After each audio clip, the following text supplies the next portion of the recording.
Revision ही हो जाएगा। जी sir. जो भी सबसे पहले तो नमस्कार। और जो भी बच्चे जुड़े हैं और जिन्होंने पिछला लेक्चर देखा होगा, उस आधार पर कुछ क्वेश्चंस पूछे जाएंगे, उनका आपको जवाब देना है। सबसे पहला तो ये है कि अभी हम राज्य और राज्यों का पुनर्गठन कैसे हुआ संविधान में, उस चीज को पढ़ा रहे हैं। और यह भारत के संविधान का भाग 1 है और यहाँ पर आर्टिकल 1 से लेके 4 तक डिस्कशन हो रहे हैं। अब मैं आपसे ये जानना चाहूंगा कि पिछले संडे को मैंने पढ़ाया था कि भारत संघ में 3 प्रकार के राज्य होंगे। वो 3 प्रकार के राज्य के नाम हैं, जैसे एक तो राज्य ही होगा, दूसरा संघ राज्य क्षेत्र होगा और तीसरा अर्जित राज्य क्षेत्र होगा। अब अर्जित राज्य क्षेत्र में भी जो विजय द्वारा, जो भारत ने राज्य विजय द्वारा प्राप्त किया था, उस राज्य का नाम क्या था? कोई भी स्टूडेंट बताए कि विजय द्वारा भारत ने जो पहला राज्य लिया था, उस राज्य का नाम क्या था?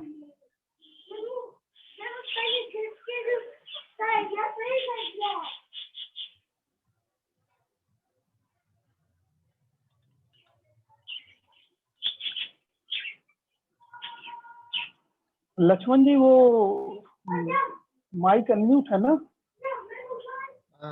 हाँ सर, कर सकते हैं स्टूडेंट, माइक अनम्यूट करके बोल सकते हैं।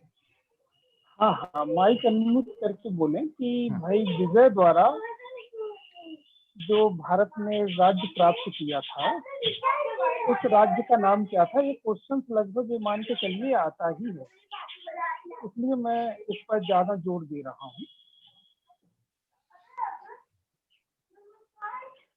और संधि द्वारा कौन कौन से राज्य भारत को प्राप्त किए थे?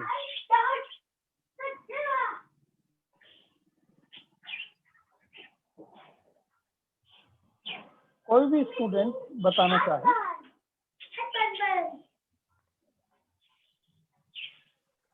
चलिए कोई बात नहीं, मैं ही बता देता हूँ। विजय द्वारा जो राज्य लिया गया था, गोवा को लिया गया था। गोवा पर पुर्तगाल का अधिकार था और यह अधिकार 1961 तक बना रहा था। और उसके बाद गोवा को लिया गया, पुर्तगालियों से युद्ध हुआ था। और संधि द्वारा जो राज्य लिए गए थे वो थे चंद्रनगर 1950, ये फ्रांस से लिया गया था, फ्रांस से संधि हुई थी। यनम, माहे, कारिकल और पांडिचेरी, ये 5 जो क्षेत्र हैं फ्रांस से संधि द्वारा प्राप्त किए गए थे। अब एक ऐसा राज्य क्षेत्र था जो भारत का कभी हिस्सा नहीं रहा और वहाँ की जनता ने कहा कि हम भारत में शामिल होना चाहते हैं। तो वह राज्य कौन सा था जिसको संयुक्त राज्य का दर्जा दिया गया? एकमात्र राज्य जिसे भारत में संयुक्त राज्य का दर्जा दिया गया था, वो राज्य कौन सा था? कोई भी स्टूडेंट बताना चाहे तो।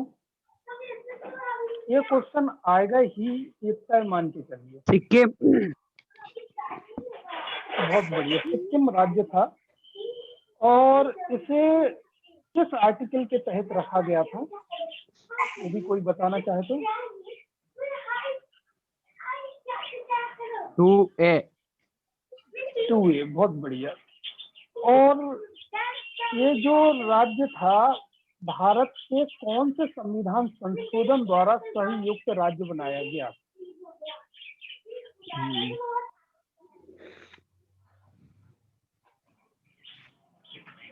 37वां संविधान संशोधन 1974 के द्वारा इसे संयुक्त राज्य बनाया गया। और इसे पूर्ण राज्य का दर्जा कब प्राप्त हुआ? 36वें संविधान संशोधन अधिनियम 1975 के द्वारा इसे पूर्ण राज्य का दर्जा दिया गया था। और जैसे ही इसे पूर्ण राज्य का दर्जा दिया गया, आर्टिकल 2A को निरस्त कर दिया गया। ठीक है।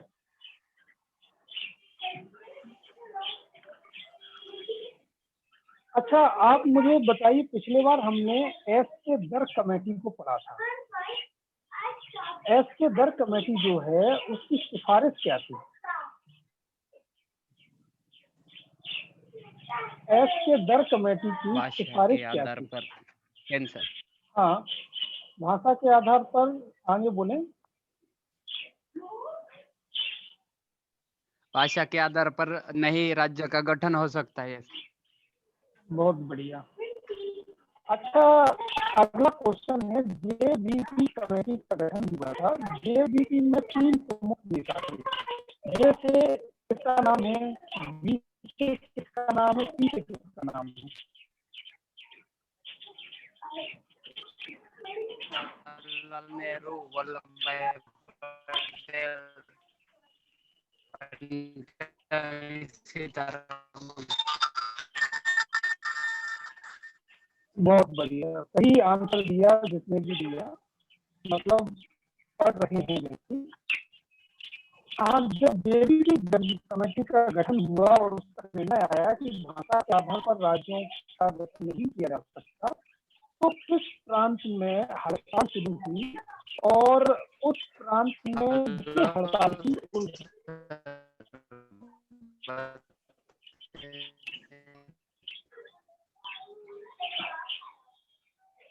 40 श्रीरामल्लू ने हड़ताल, एक कांग्रेस नेता थे, उन्होंने हड़ताल की। मद्रास में शुरू हुई, 56 दिन तक ये अनशन पर रहे और उसके बाद यहाँ उनकी मृत्यु हो गई। चलिए अब हम आगे बढ़ते हैं। ठीक है लक्ष्मण जी, आगे करें। जी सर। सर खरडे सर भी जुड़ चुके हैं सर। अच्छा, जोड़ रहे हैं तो ठीक है। सर को हमारे बीच में आदरणीय श्री अजय खरडे सर जुड़ चुके हैं। गुड मॉर्निंग सर, कैसे हैं सर? कैसे हैं सर? अच्छे सर, गुड मॉर्निंग। लेक्चर अच्छा चल रहा है। Good morning, good morning. Lecture हाँ, शुरू हो गया था, हाँ। करने वाले थे। आप भी घर से बाहर हैं, मतलब मुझे लग रहा है। हाँ। नहीं, घर के बाहर बैठे धूप में। तो हाँ, हाँ, ठंड घर ज्यादा के हो गई बाहर, अभी। मैंने भी आज घर के बाहर बालकनी में टेबल लगाई है। हाँ, ठंड का माहौल है सर, सही है सर। बस सर, आज इंडियन पॉलिटी में राज्यों का पुनर्गठन का लेक्चर है और कैसे कैसे राज्यों का गठन हुआ और कौन कौन सी समितियां बनी और वर्तमान में नए राज्यों की मांग कौन कौन सा प्रदेश कर रहा है, आज उसको डिस्कस करेंगे। और उसके बाद इस पुनर्गठन, राज्यों के पुनर्गठन के जो क्वेश्चन यूपीएससी ने पूछे हैं या संभावित जो क्वेश्चन है उनको डिस्कस करेंगे आज के लेक्चर में। वो पीपीटी पे नजर मारी है मैंने। वो अच्छा। जी। हाँ, ये काफी इम्पोर्टेंट है ये वाला लेक्चर और ठीक इसके है ना। क्वेश्चन आते ही है। हाँ, एक दो चलिए क्वेश्चन सर, आ ही अगर जाते आपका हैं। आदेश है तो शुरू कम करें से सर। कम एक जी। क्वेश्चन तो हाँ, आता रहता ही ही है है। जो। एक क्वेश्चन तो मिलेगा ही इस सेक्शन से।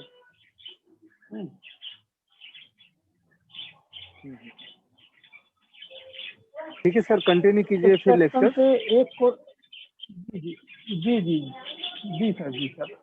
Okay sir, thank you sir. चलिए हम कंटिन्यू करते हैं आज का लेक्चर। तो पिछला जो लेक्चर था उसके आगे हम ये लेक्चर को जारी करते हैं। आज जो हम पढ़ाएंगे वो ये पढ़ाएंगे कि आज जो वर्तमान में नए नए राज्यों की मांग जो चल रही है, किस प्रदेश में कौन कौन से राज्यों की मांग की जा रही है, एक चीज। और आर्टिकल 4 को डिस्कस करेंगे हम। आर्टिकल 4 को डिस्कस करने के बाद इस टॉपिक से यूपीएससी में जो क्वेश्चन पूछे गए हैं हम उसको डिस्कस करेंगे।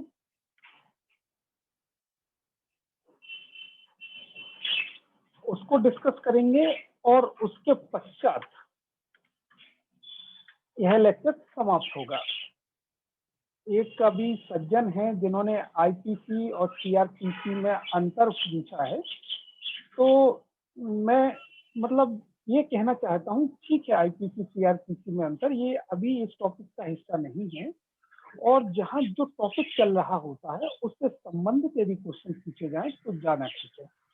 इसको हम बाद में डिस्कस कर लेंगे, वो मुझे अलग से फोन करके पूछ सकता है, वो भी सब्जेक्ट। इस टॉपिक से संबंधित जो क्वेश्चन है, जो जिज्ञासा है, वह पूछा जाए, क्योंकि स्टूडेंटों का समय काफी कीमती रहता है, और इसको हम बाद में डिस्कस करेंगे। चलिए अब हम देखते हैं कि नए राज्यों की मांग कहाँ कहाँ चल रही है। लक्ष्मण जी से अनुरोध करूंगा कि वो पीपीटी लगाएं, आज की इंडियन कॉन्स्टिट्यूशन की पीपीटी। जब तक लक्ष्मण जी पीपीटी लगाएंगे तब तक हाँ पीपीटी आ भी गई है, पीपीटी आज से शुरू करेंगे। देखिए नए राज्यों की मांग कहाँ कहाँ चल रही है। सबसे पहले हम उत्तर प्रदेश को लेंगे। उत्तर प्रदेश में 3 राज्यों की मांग उठ रही है। जो 3 राज्य की जो मांग उठ रही है, पहला पूर्वांचल की, दूसरा हरित प्रदेश, पश्चिमी उत्तर प्रदेश में है, उसकी मांग उठ रही है, और तीसरा बुंदेलखंड। बुंदेलखंड जो राज्य है वह उत्तर प्रदेश और मध्य प्रदेश का क्षेत्र से संयुक्त रूप से बनाए जाने की मांग उठ रही है। अगर आपसे पूछा जाए कि उत्तर प्रदेश में कितने राज्यों की मांग को उठाया जा रहा है, तो आप बताएंगे 3 राज्यों की। या आपसे पूछ लिया जाए हरित प्रदेश की मांग कहाँ जारी है, तो आपका आंसर होगा उत्तर प्रदेश में। ठीक है, उत्तर प्रदेश में 3 नए राज्यों के गठन की मांग उठाई जा रही है, पूर्वांचल की, हरित प्रदेश पश्चिमी मध्य प्रदेश की, बुंदेलखंड उत्तर प्रदेश और मध्य प्रदेश की। चलिए अब हम दूसरा बिहार पर आते हैं। बिहार में 2 राज्यों की मांग बड़ी तेजी से जारी है। पहला है मिथिलांचल की मांग और दूसरा है भोजपुर की मांग। अब तीसरा हम आते हैं असम पर। असम में बोडोलैंड की मांग काफी जोर शोर से उठाई जा रही है कि बोडो आसाम से अलग करके एक नए राज्य बोडोलैंड का गठन किया जाए। पश्चिम बंगाल में आते हैं। पश्चिम बंगाल में गोरखालैंड की मांग उठाई जा रही है। गोरखालैंड की जो मांग है निर्जाति पहचान के आधार पर उठाई जा रही है, निर्जाति पहचान के आधार पर। और फिर हम आगे चलते हैं, पश्चिम बंगाल से आगे तो गुजरात में आते हैं। गुजरात में जो मांग उठाई जा रही है वो स्वराष्ट्र की उठाई जा रही है। गुजरात में मांग जो है वो स्वराष्ट्र की उठाई जा रही है कि स्वराष्ट्र नाम का एक नए राज्य का गठन हो।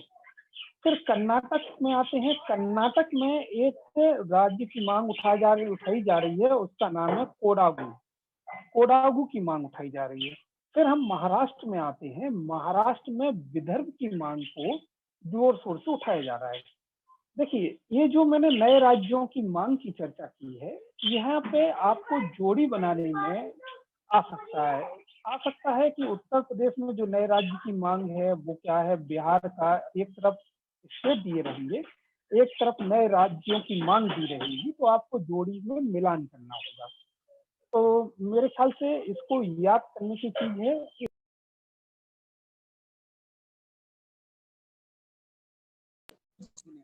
याद करने की चीज है। अब आते हैं आर्टिकल 4 पर कि आर्टिकल 4 क्या बोलता है। आर्टिकल 4 जो संबंधित है वो जो जिसका संबंध है वो अनुसूची 1 और अनुसूची 4 से संबंधित है। आर्टिकल 4 अनुसूची 1 अनुसूची 4 से संबंधित है। अनुसूची 1 में संशोधन और अनुसूची 4 राज्यसभा से संबंधित है। आर्टिकल 4 ये कहता है कि अनुसूची में जो भारत और उसके राज्य क्षेत्र हैं उसमें संशोधन किया जाएगा। वो आर्टिकल 4 के तहत संसद को अधिकार है कि प्रशासनिक संगठन, संस्था, विधानसभा, लोकसभा सीटें और विधान परिषद सीटों में वह अपना संशोधन कर सकती है। कर सकती है। आज जो भारत का संविधान का भाग 1 था, भाग 1 आर्टिकल 1 से 4 तक था, वह आज समाप्त होता है यहाँ पर आर्टिकल 1 से 4 तक। अगर आपसे पूछा जाए कि आज भारतीय संविधान के भाग 1 में किसका जिक्र है, तो आप बताएंगे संघ और राज्य क्षेत्र का जिक्र है, और आर्टिकल 1 से लेकर 4 तक राज्यों से संबंधित आर्टिकल्स हैं। अब अगली पीपीटी पे आते हैं, नेक्स्ट पीपीटी।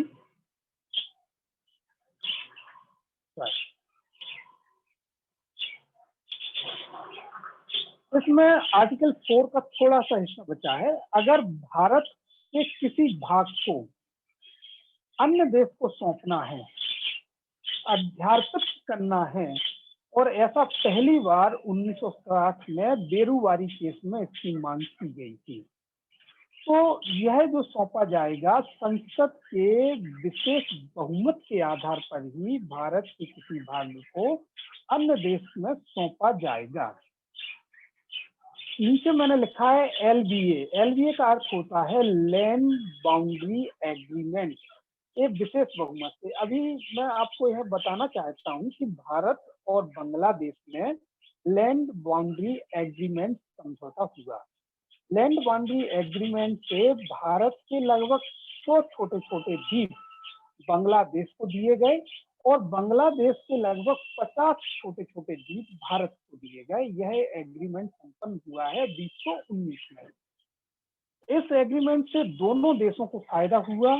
भारत को फायदा ये हुआ कि भारत को यदि अपने नॉर्थ ईस्ट के स्टेट में जाना है तो बहुत लंबी दूरी तय करनी होती थी। अब बांग्लादेश ने कुछ हिस्सा बीच में से हमें दे दिया है, तो हम बांग्लादेश को क्रॉस करके सीधे हम अपने नॉर्थ ईस्ट के स्टेट में जा पाएंगे और नॉर्थ ईस्ट के स्टेट में जा पाएंगे। ऐसा एग्रीमेंट हो चुका है। भारत के 100 द्वीप बांग्लादेश को सौंपे गए हैं और बांग्लादेश को 50 द्वीप सौंपे गए हैं।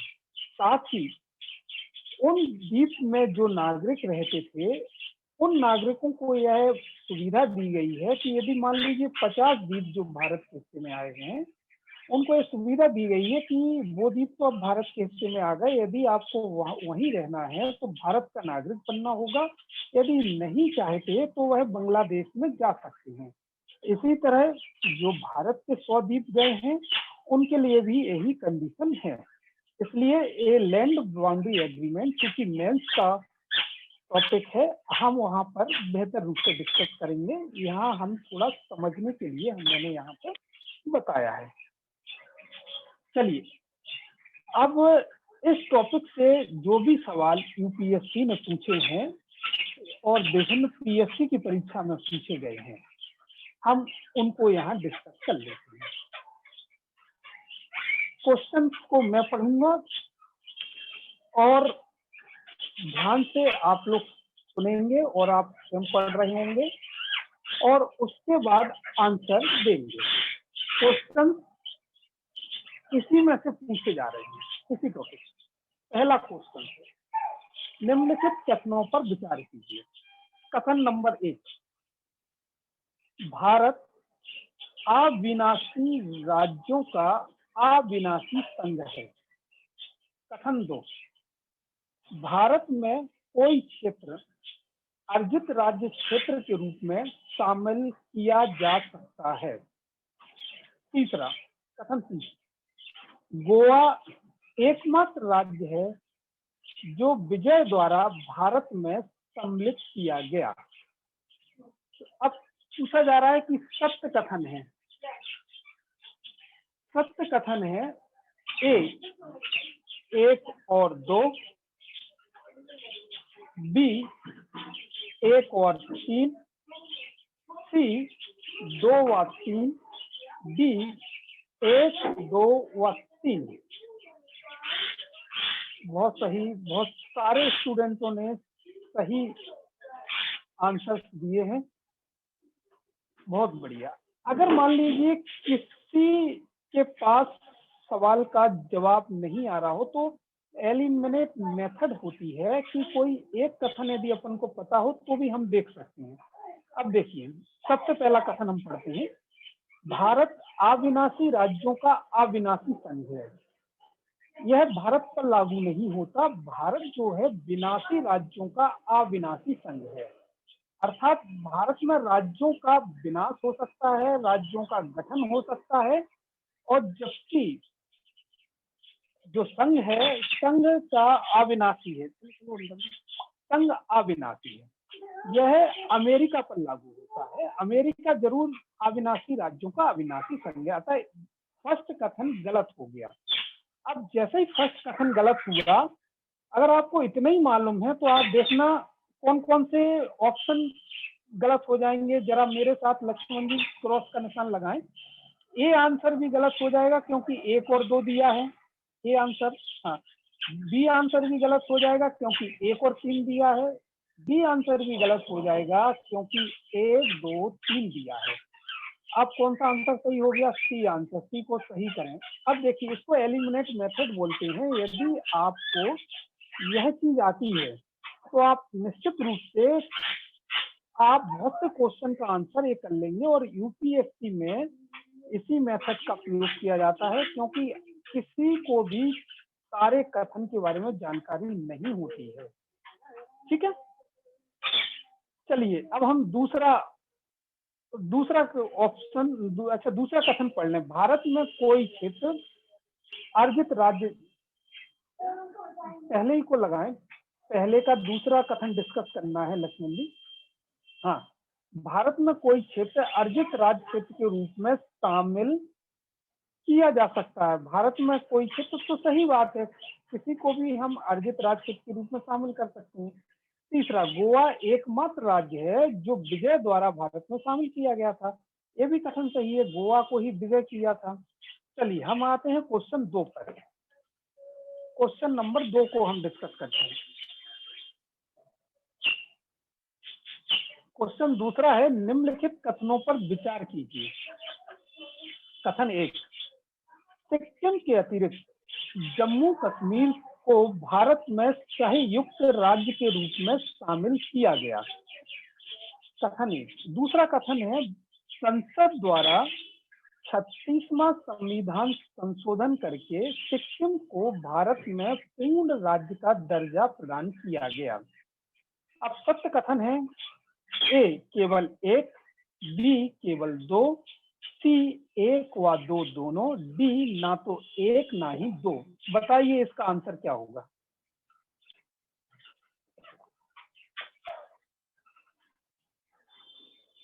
आर फवारा, डी आंसर तो नहीं होगा, थोड़ा सा तेजस्वी आंसर सही है। तेजस्विनी जी का आंसर सही है। चलिए हम डिस्कस करते हैं। देखिए, हमने जब पढ़ा था तो कथन 1 पर विचार करें। सिक्किम के अतिरिक्त जम्मू कश्मीर को भारत का संयुक्त राज्य के रूप में शामिल किया गया है। मैंने आपको बताया था केवल एकमात्र राज्य सिक्किम था जिसे भारत में संयुक्त राज्य का दर्जा दिया गया था। और इसमें लिखा है कि सिक्किम के साथ साथ जम्मू कश्मीर, या सिक्किम और जम्मू कश्मीर दोनों को संयुक्त राज्य का दर्जा दिया गया था। अतः पहला कथन गलत हो जाता है, इसको क्रॉस करिए। अब हम दूसरे कथन को पढ़ते हैं।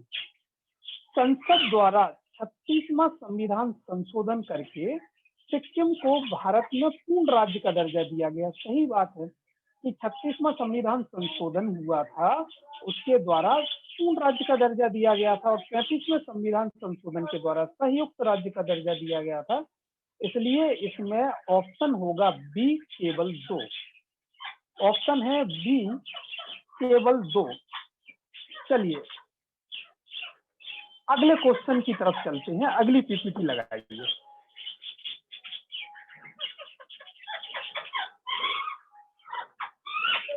क्वेश्चन 3,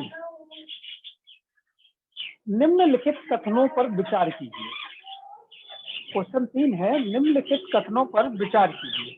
पहला कथन है, संसद साधारण बहुमत से प्रस्ताव पारित कर नए राज्य का गठन कर सकती है। संसद साधारण बहुमत से प्रस्ताव पारित कर नए राज्य का गठन कर सकती है। दूसरा, संसद साधारण बहुमत से प्रस्ताव पारित कर भारत के किसी भाग को अन्य देश को अध्यार्पित कर सकती है। देखिए, इसका हाँ सत्य कथन है केवल एक, बी केवल दो, सी एक व दो दोनों, डी ना तो एक ना ही दो। इसका आंसर बताइए आप लोग, ध्यान से पढ़िए और ध्यान से पढ़ें, और इस जो मैंने अभी पढ़ाया है उसी में से पूछा जा रहा है। और एक चीज है, मैं इसमें ये लिख नहीं पाया कि ये यूपीएससी में किस साल पूछा गया, पर ये यूपीएससी के ही क्वेश्चन है।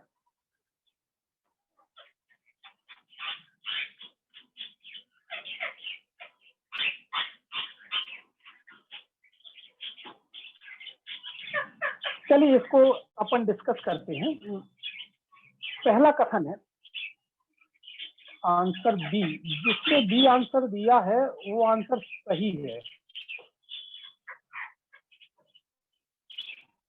नहीं सॉरी, नहीं बी भी गलत है इसका आंसर। इसका आंसर ना बी है ना डी है। चलिए हम डिस्कस करते हैं, आंसर निकालते हैं। पहला कथन है संसद साधारण बहुमत से प्रस्ताव पारित कर नए राज्य का गठन कर सकती है। यह कथन बिल्कुल सही है कि नए राज्यों का निर्माण, नए दो राज्यों से अन्य राज्यों का गठन साधारण बहुमत से संसद कर सकती है। और एक बात को मैंने कहाँ पढ़ाया है, मैंने पिछले लेक्चर में पढ़ाया है कि साधारण बहुमत से कौन कौन से प्रस्ताव पारित होंगे, विशेष बहुमत से कौन कौन से प्रस्ताव पारित होंगे, और विशेष बहुमत प्लस आधे राज्यों के अन्य समर्थन से कौन कौन से प्रस्ताव पारित होंगे। जब मैं संविधान की विशेषताओं को डिस्कस कर रहा था तो इसको हमने काफी विस्तार से समझा है, तो क्या वहां इसको देखें। अतः कथन एक सही है। लक्ष्मण जी कथन एक को सही करिए। अब आते हैं हम दूसरे ऑप्शन पर। दूसरा ऑप्शन कहता है संसद साधारण बहुमत से प्रस्ताव पारित कर भारत के किसी भाग को अन्य देश को अध्यार्पित कर सकती है, मतलब अन्य देश को दे सकती है। यह बात गलत है, क्योंकि संसद को अगर भारत का कोई हिस्सा अन्य देश को देना होगा तो उसे विशेष बहुमत से प्रस्ताव पारित करना होगा। अर्थात दूसरा कथन गलत हो गया। अब कथन केवल एक सत्य है और यह आंसर ए केवल एक, यह सही है। इसलिए आप इसको टिक करिए। आंसर है कथन, मतलब आंसर है ए केवल एक। लक्ष्मण जी जो सत्य कथन में आंसर एक है इसका, इसको टिक करिए, बाकी के गलत आंसर है। चलिए हम नंबर 5 पर जाते हैं।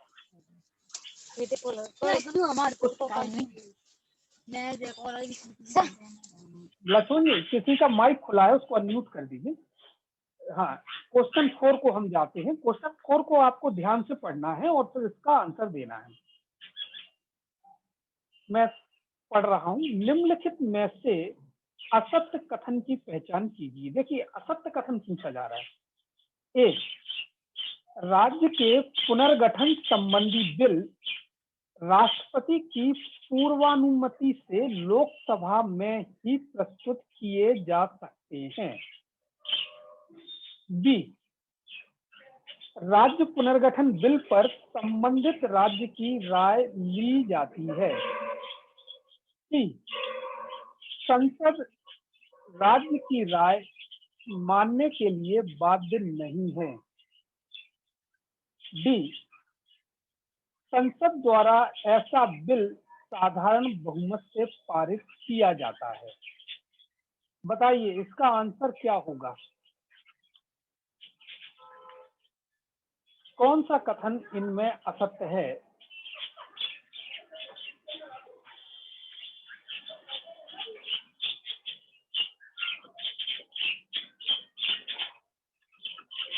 आंसर आया है कि संसद राज्य की राय मानने के लिए बाध्य नहीं है।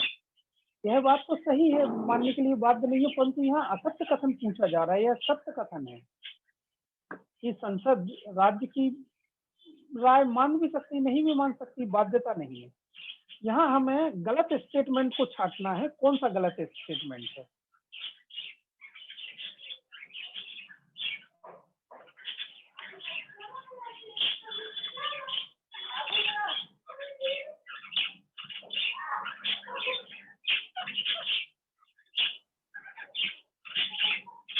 चलिए इस क्वेश्चन को मैं ही करवाता हूं और आप कॉपी पेन लेके बैठिए। सभी जो सुन रहे हैं वो 4 लाइनें में लिखवाऊंगा, आप कॉपी पेन लेके बैठें अपने पास। पहले हम सत्य कथन को देखते हैं, इसमें सत्य कथन कौन कौन से हैं, फिर हम असत्य कथन को छांटेंगे। पहले हम बी पर आते हैं, बी ऑप्शन पर। राज्य पढ़ता हूं मैं, राज्य पुनर्गठन बिल पर संसद राज्य की राय ली जाती है, बिल पर संबंधित राज्य की राय ली जाती है। यह बात सही है। जिस राज्य का पुनर्गठन होना है या जिस राज्य में से दूसरा राज्य का निर्माण होना है या दो से अधिक राज्यों को गठन करके एक राज्य का निर्माण होना है, उन राज्यों की राय ली जाती है, यह कथन सत्य है। सी ऑप्शन पर आते हैं। संसद राज्य की राय मानने के लिए बाध्य नहीं है, यह कथन सत्य है कि जो संसद है राज्यों की राय को माने या ना माने संसद के ऊपर है। बाध्यता नहीं है कि राज्य ने कोई सलाह दी, राय दी तो उसे माना जाए। डी आंसर पर आते हैं। संसद द्वारा ऐसा बिल साधारण बहुमत से पारित किया जाता है, यह कथन बिल्कुल सत्य है। राज्य के पुनर्गठन संबंधी जो बिल है वो साधारण बहुमत से ही पारित होता है। अब हम आते हैं ए ऑप्शन पर। राज्य के पुनर्गठन संबंधी बिल राष्ट्रपति की पूर्व अनुमति से लोकसभा में ही प्रस्तुत किए जाते हैं। देखिए यहाँ से गड़बड़ हो गई, यहाँ तक तो सही थी, लोकसभा भी ठीक था, में ही शब्द को अंडरलाइन करें, लोकसभा में ही। यह ये कह रहा है कि पूर्व अनुमति से लोकसभा में ही प्रस्तुत किए जा सकते हैं, लोकसभा में ही। ये शब्द गलत हो गया। संसद में 2 सदन होते हैं, लोकसभा और राज्यसभा। तो यह या तो लोकसभा में जा सकता है या राज्यसभा में जा सकता है, किसी में भी जा सकता है। अब 2 लाइन लिख लीजिए जो मैं लिखा रहा हूं, लिखिए। राज्य पुनर्गठन संबंधी बिल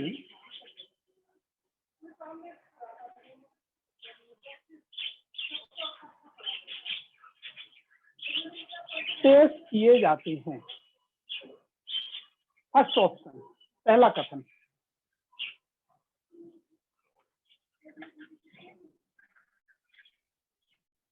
राष्ट्रपति की पूर्व अनुमति से संसद के किसी भी सदन में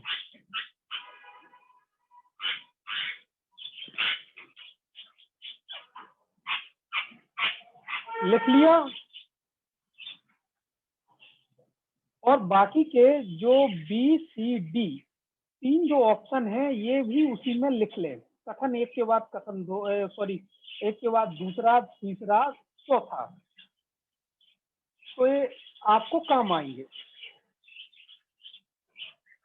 मुझे उम्मीद है आप लोगों ने लिख लिया होगा, और नहीं 3 कथन नहीं लिखे होंगे तो बाद में लिख लीजिएगा, पीपीटी शेयर कर दी जाएगी। चलिए अगला जो क्वेश्चन है हम उस पर डिस्कस करते हैं। और ये अगला क्वेश्चन, क्वेश्चन 5। मैं क्वेश्चन को पढ़ रहा हूँ। क्वेश्चन 5 में 2 कथन है, पहले कथन को पढ़ता हूँ। नए राज्य के निर्माण का संकल्प राज्यसभा में ही प्रस्तुत किया जा सकता है। देखो अभी जो मैंने लिखाया उसी में से एक क्वेश्चन आ गया, राज्यसभा में ही प्रस्तुत किया जा सकता है। वहां कह रहा था कि लोकसभा में ही प्रस्तुत किया जा सकता है, आप समझ रहे होंगे। प्रश्न 5 में पहला था कि नए राज्य के निर्माण का संकल्प राज्यसभा में ही प्रस्तुत किया जा सकता है। देखिए ये फिर वही की वही बात आ गई, वहां लोकसभा में ही प्रस्तुत किया जा सकता है। जो मैंने आपको लिखाया 4 लाइन अभी, उसी से एक क्वेश्चन आ रहा है। दूसरा है कथन, ऐसा संकल्प प्रस्तुत करने से पूर्व उपराष्ट्रपति की पूर्वानुमति लेना अनिवार्य है। अब आप लोग बताइए इसमें सत्य कथन कौन सा है? जरा ध्यान से पढ़िए इस क्वेश्चन को। और सत्य कथन आप सबको पता है क्या सत्य कथन है?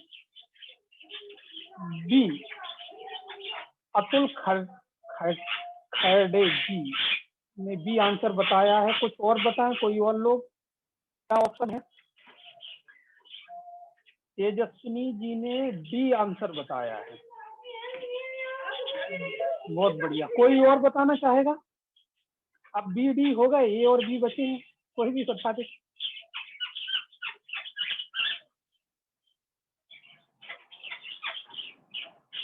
चलिए हम समझते हैं इस आंसर को, डिस्कस करते हैं। कथन ये कह रहा है कि नए राज्य के निर्माण का डी आंसर पवारा जी ने बताया है। बहुत बढ़िया। जिन्होंने डी आंसर दिए हैं वो सकते हैं जिन्होंने समझा है। अब हम इसको डिस्कस करते हैं। नए राज्य के निर्माण का संकल्प राज्यसभा में ही प्रस्तुत किया जा सकता है, यह बात गलत है। किसी में भी प्रस्तुत किया जा सकता है, या तो लोकसभा में या राज्यसभा में, कहीं भी प्रस्तुत किया जा सकता है। यदि यह कथन ऐसा होता कि नए राज्य के निर्माण का संकल्प राज्यसभा में प्रस्तुत किया जा रहा है तो ठीक सी बात, परंतु में ही प्रस्तुत किया जा सकता है, यहाँ गलत हो जाता है। संसद के किसी भी सदन में प्रस्तुत किया जा सकता है। चलिए दूसरा देखें। ऐसा संकल्प प्रस्तुत करने से पूर्व उपराष्ट्रपति की पूर्वानुमति लेना अनिवार्य है। यहाँ उपराष्ट्रपति को टिक करिए लक्ष्मण जी। यहाँ उपराष्ट्रपति नहीं राष्ट्रपति होता तो यह कथन सही हो जाता। उपराष्ट्रपति जैसे ही लिख दिया तो यहाँ यह भी कथन गलत है। अतः सत्य कथन क्या? सत्य तो कोई है ही नहीं, ना तो ये सत्य है ना ही वो सत्य है, इसलिए इसका आंसर होगा डी। आंसर होगा डी। डी को टिक करिए।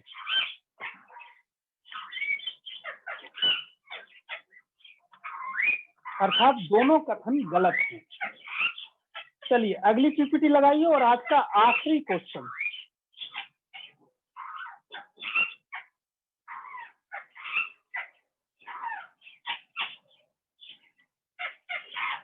क्वेश्चन 6।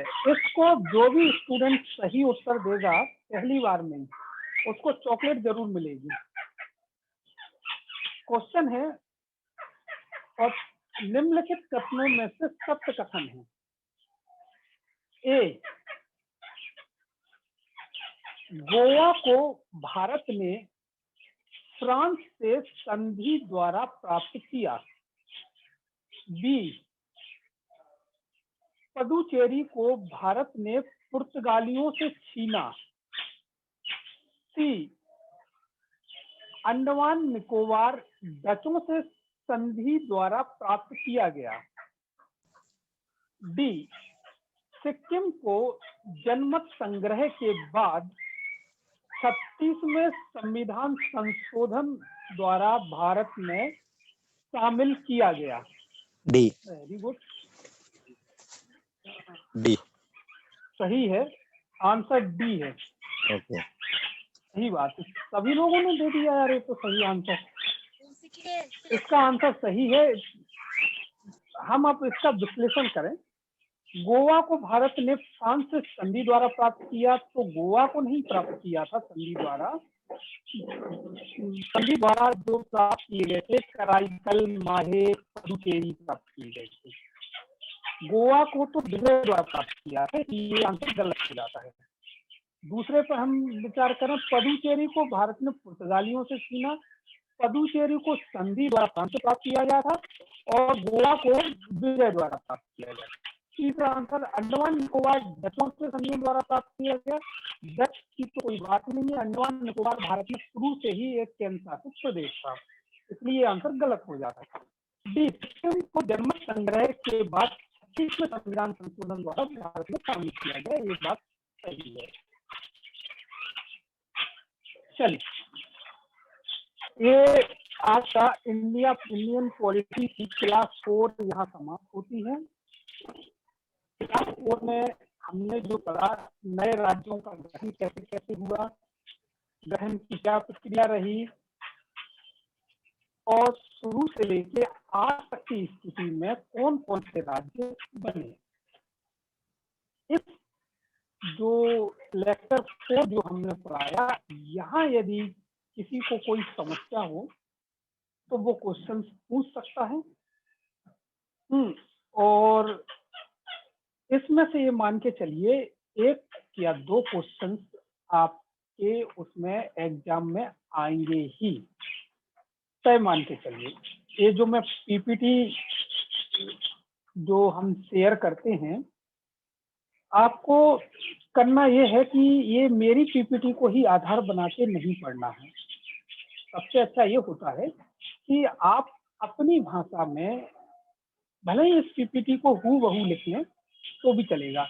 एक कम से कम हमें अपने एक नोट्स प्राप्त हो जाते हैं। और यदि कोई व्यक्ति नहीं बना पा रहा, जिसके पास समय नहीं है, तो ठीक है, मेरी ही उसको रख लें, जैसी आपकी इच्छा।